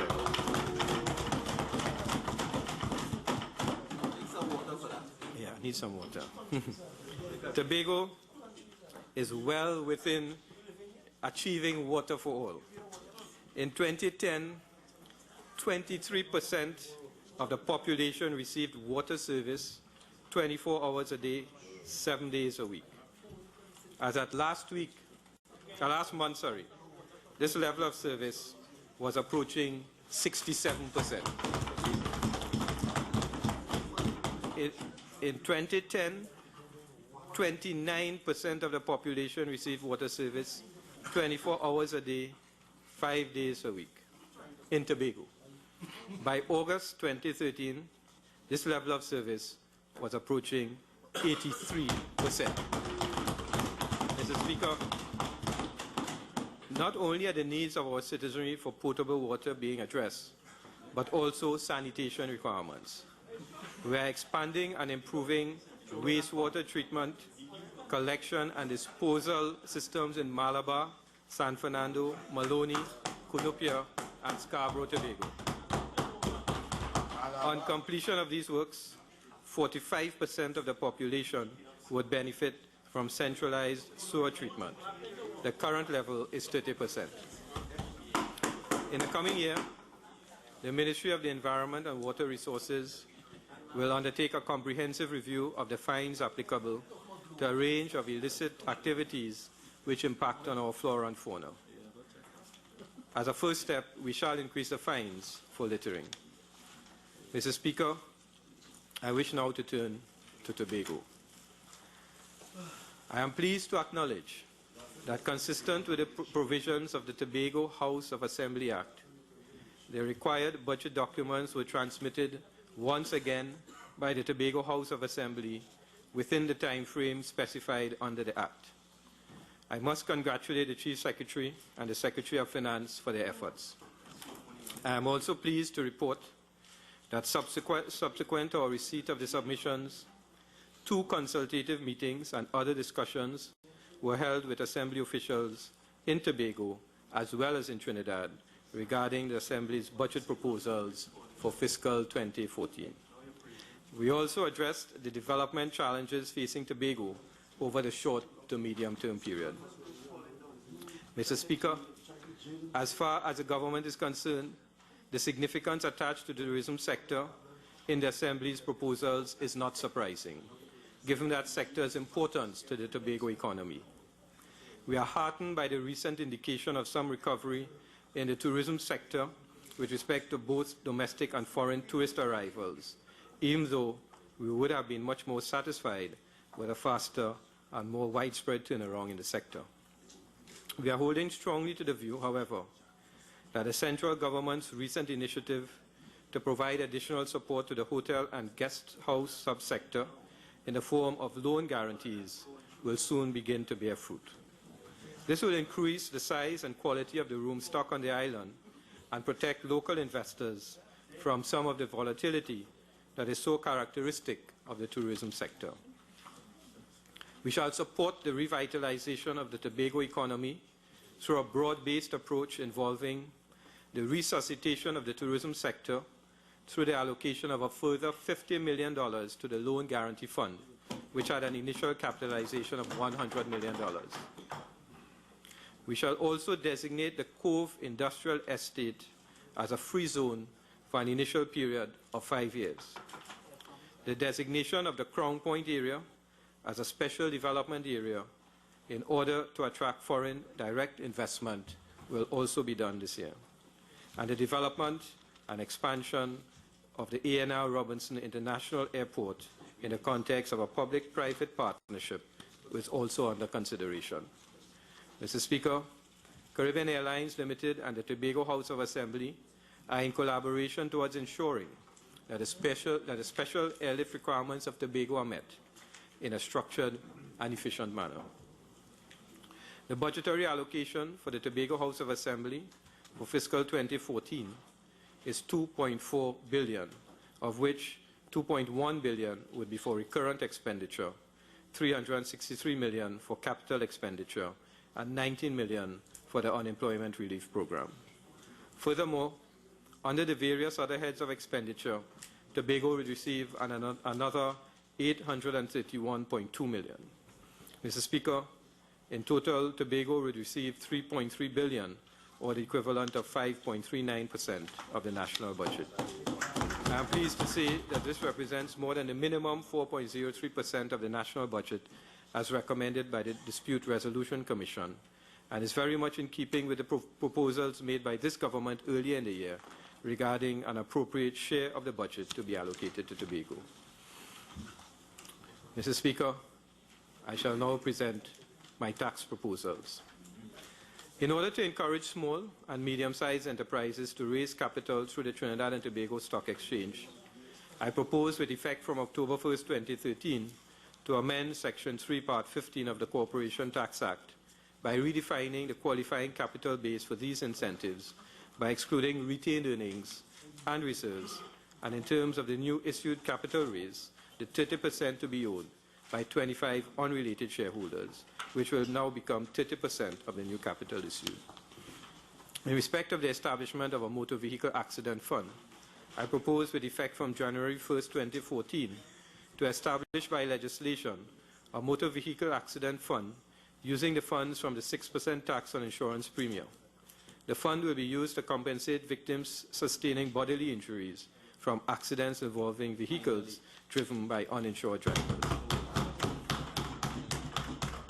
In respect of preventing tax leakages, I propose to revisit the relevant sections in the Corporation Tax Act to address certain tax leakages. I propose, in respect of those leakages derived through the transfer or sale of assets between branches and parent companies which are not at arm's length, to clarify the computation of the wear and tear allowance by establishing the value of any plant or machinery, new or used, which was brought into the business from a related foreign entity and is presumed not to be at arm's length, through the utilization of either the notional written down value of the asset or the fair market value, whichever is the lesser. And the notional written down value will be obtained by using the cost of acquisition and writing down those costs with the appropriate wear and tear rates in accordance with the Income Tax Act, as if the asset were in use in Trinidad and Tobago from the date of acquisition to the year of assessment. The fair market value will be defined as a price which an asset might reasonably be expected to fetch on a sale in the open market. These measures will take effect from January 1st, 2014. In respect of energy incentives, I propose to introduce a number of new incentives with effect from January 1st, 2014, which will stimulate further exploration and development-related investments in the energy sector. Under the Supplemental Petroleum Tax Regime, an investment tax credit was introduced by Act 13 of 2010 and took effect from January 1st, 2011. This incentive allows companies to claim 20% of the expenditure on development activity for mature fields and enhanced oil recovery projects as a credit against their supplemental petroleum tax liability. The credit is only available for use in the financial year in which the expense is incurred, and any unused tax credits cannot be carried forward or backward for offset from the tax liabilities of any other financial year. To ensure continuity of these activities and increase new investments, I propose that the unused tax credits be allowed to be carried forward for 1 year. Capital allowances. Capital allowance reliefs provide a mechanism that de-risks and allows for earlier recovery of investments. I propose that capital allowances for the upstream energy sector be simplified and accelerated in order to encourage further investments. For exploration, the existing initial and annual allowances be replaced by a new allowance of 100% of exploration costs to be written off in the year the expenditure is incurred. This incentive will be applicable over the period 2014 to 2017, and from 2018, an allowance of 50% in the first year of expenditure, an allowance of 30% in the second year of expenditure, and an allowance of 20% in the third year will be applicable. For development of offshore fields, in place of the existing initial and annual allowances, I propose to grant an allowance of 50% in the first year of the expenditure, an allowance of 30% in the second year of the expenditure, an allowance of 20% in the third year. This will be applicable to both plant and machinery and the drilling of wells, or intangible expenses. For workovers and qualifying sidetracks, I propose to allow 100% of the total cost of workovers and qualifying sidetracks in the year incurred. This will have an impact of attracting investment in already producing but idle wells. Gas compression facilities. I propose that with respect to the midstream natural gas sector, where deliverability is a key concern, the wear and tear allowance for compression facilities be increased from 25% to 33.33% under the relevant legislation.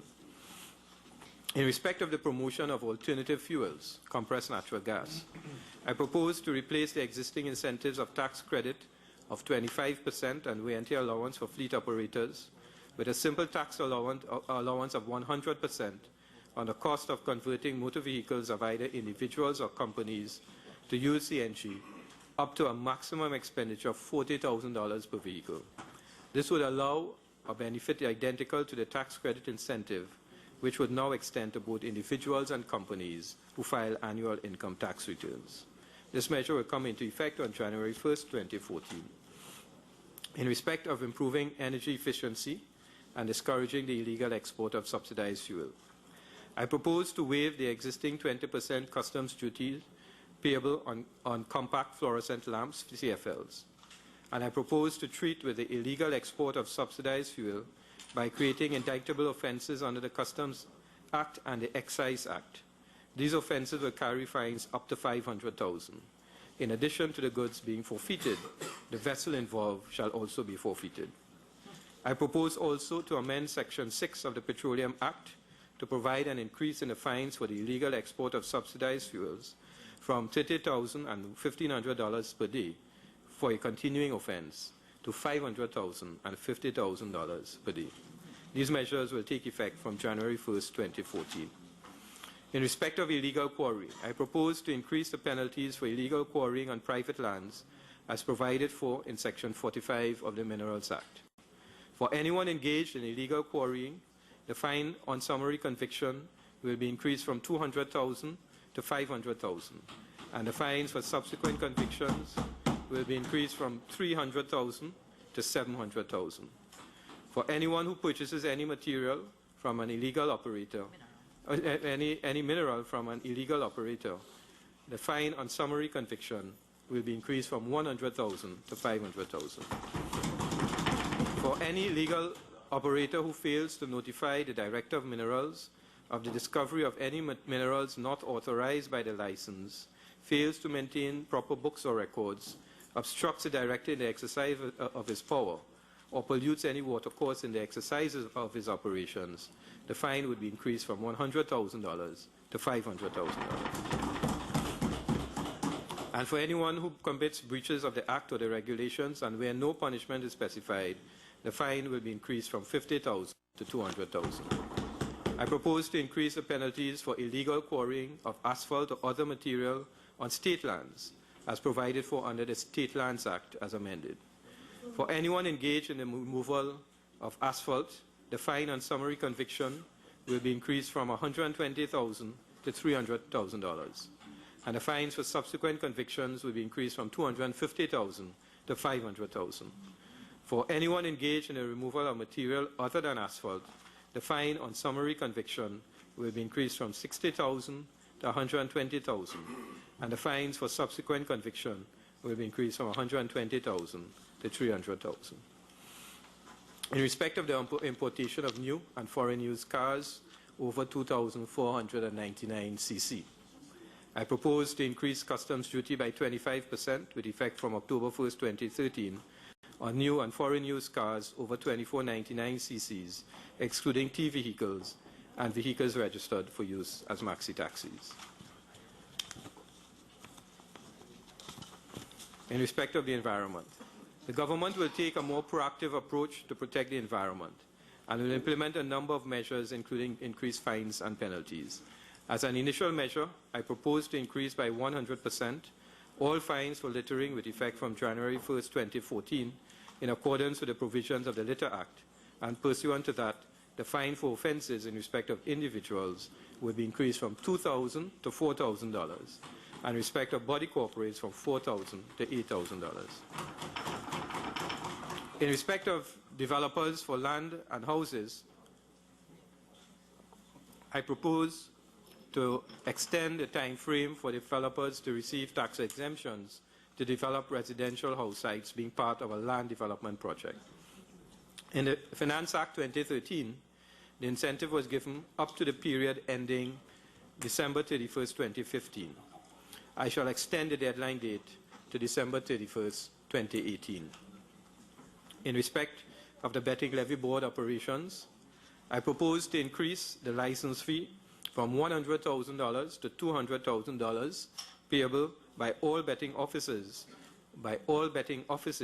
which negotiate bets at fixed odds. This measure will take effect from January 1st, 2014.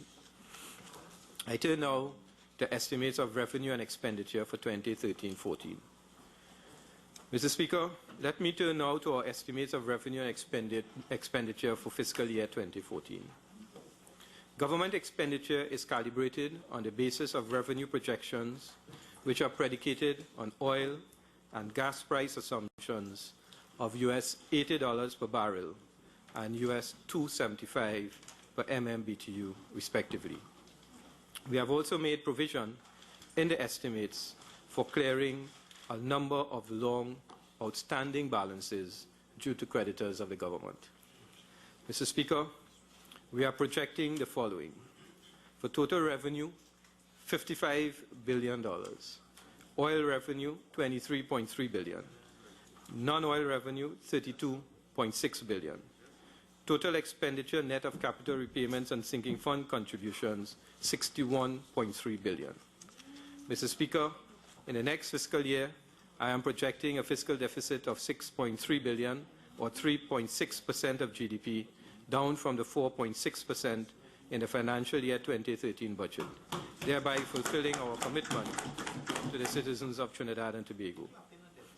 Mr. Speaker, I have ensured that our expenditure profile not only reflects prudence, but also maintains a public socio-economic agenda of this administration.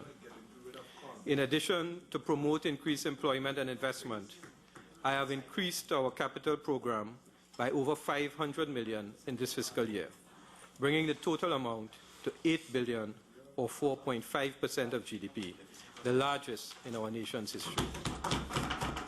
Pursuant to our public policy agenda, the allocations to the various ministries are as follows. Education and training, $9.8 billion. National security, $6.5 billion. Health, $5 billion. Public utilities, $3.8 billion. Housing, $2.7 billion. Local government, $2.4 billion. Works and infrastructure, $2.4 billion. Transport, $2.3 billion. Agriculture, $1.3 billion. Mr. Speaker, our public policy agenda remains as relevant and as credible as it was in 2010, when the citizens of this country provided the People's Partnership Administration with an overwhelming mandate. Under the astute and proactive leadership of our Prime Minister, the Honourable Kamala Persad-Bissessar, we have kept our economy shielded from the hurricane-like winds emanating from the 2008-2009 global financial crisis. We have taken bold action. We are moving towards a return to balanced budgets while keeping our debt burden within sustainable levels. We have put jobs at the core of our agenda, and we have protected the vulnerable.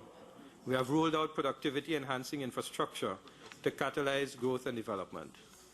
Mr. Speaker, there is mounting evidence that the economic and financial indicators are moving in the right direction. Illustratively, in 2013, the GDP expanded by 1.6%, and in 2014, it will expand by 2.5%. Importantly, the non-energy GDP has been expanded at a moderate pace for some time, but there is much that can go wrong. But this is a proactive government. We are taking steps on two broad fronts. First, we are ensuring that the framework conditions remain conducive for generating growth and development. At the heart of this policy is the pursuit of low and stable rates of inflation and interest rates, as well as a stable exchange rate. Second, we are ensuring that as far as possible, the recovery takes root and secures enormous gains by generating new and broader sources of growth. Investment is required. We are putting in place a growth-oriented tax system, and we are improving the efficiency of our regulatory framework. With this investment and the consistent and growing current account surpluses, our recovery will be sustained and new sources of growth created, thereby emphasizing the theme of our budget, sustaining growth, securing prosperity. Mr. Speaker, this is responsible economic leadership. We recognize that our government is not without fault, but I urge our citizens to judge us on our record. We have made tremendous progress in achieving our mandate. We are truly proud of these achievements. I wish to enumerate, particularly for members on the other side, more of the achievements since this administration assumed office. We have refurbished, upgraded, and reopened the Magdalena Grand Beach Resort in Tobago to add 200 high-quality rooms. We have expanded the Great Gate program to include technical and vocational training. 59,476 students are now in the GATE program. We have distributed laptops to over 70,000 formers. We have introduced the Land for the Landless program. We have distributed home improvement subsidies totaling over 22 million. 1,241 households have benefited. We have increased the minimum wage from $9 to $12.50 an hour. We have brought calm to the industrial relations climate. 66 salary and wage negotiations involving 20 trade unions have been settled. 68 salary and wage negotiations, I'm corrected by the Honourable Minister, involving 20 trade unions have been settled. Enhanced law enforcement and strengthen the legislative framework through the enactment of the Interception and Communications Act, the Firearms Act, the Anti-Gang Act, the Bail Act, the Trafficking in Persons Act, and the Anti-Terrorism Act. We have launched a Utilities Assistance Program for WASA and TNTech. 11,421 low-income customers are benefiting. We have increased the medical equipment grant from 6,000 to 7,500. 1,596 citizens have accessed this grant. We have increased the funeral grant from 3,450 to 7,000. 1,206 families have received this grant. We have increased the education grant from 300 per child to 500 per child. 1,535 students have received this grant. We have increased the housing assistance grant for damage done by natural and man-made disasters from 10,000 to 15,000. 1,093 families have benefited. We have increased the national insurance retirement benefit from 2,000 to 3,000 per month. 113,173 citizens are benefiting from this pension. We have introduced a rapid bus transit system on the East-West corridor, providing a bus every 15 minutes. 18,000 persons are now benefiting from this experience. We have introduced a Cure-Up to San Fernando bus service with 46 daily trips. 2,000 passengers are now benefiting from this improved service. We have opened a COSTAT campus in Sangre Grande to service over 800 students in Sangre Grande and neighboring environs. We have launched a new state-of-the-art eye theatre and ward in the San Fernando General Hospital. We have established a cardiology unit and oncology department at the San Fernando General Hospital. We have commissioned the Navet trunk line, which delivered a 24/7 water supply to over 250,000 citizens. Yeah, I need to repeat that. 250,000 citizens are benefiting from a 24/7 water supply with the commissioning of the Navet trunk line. We have introduced a minimum pension of 3,000 per month for all retired public servants. 34,000 retired public servants are receiving the increased pension. We have increased the senior citizens grant to 3,000 per month. 82,509 citizens are now benefiting from the grant. And, Mr. Speaker, we have returned the country once again to positive economic growth. Mr. Speaker,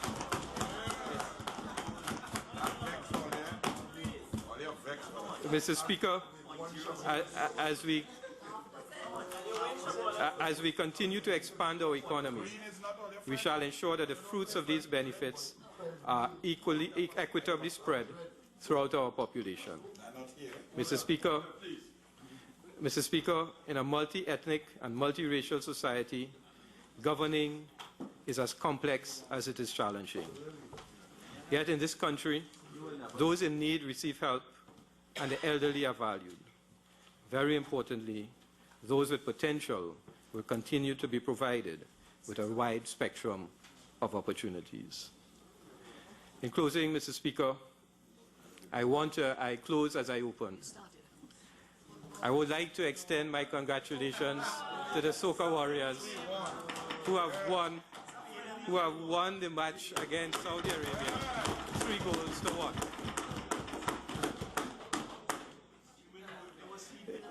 Three goals to one. So I want to extend that congratulations to the Soca Warrior, to the team, and to everyone who have participated in getting us this far. Mr. Speaker, I commend this budget to this Honourable House, and I beg to move.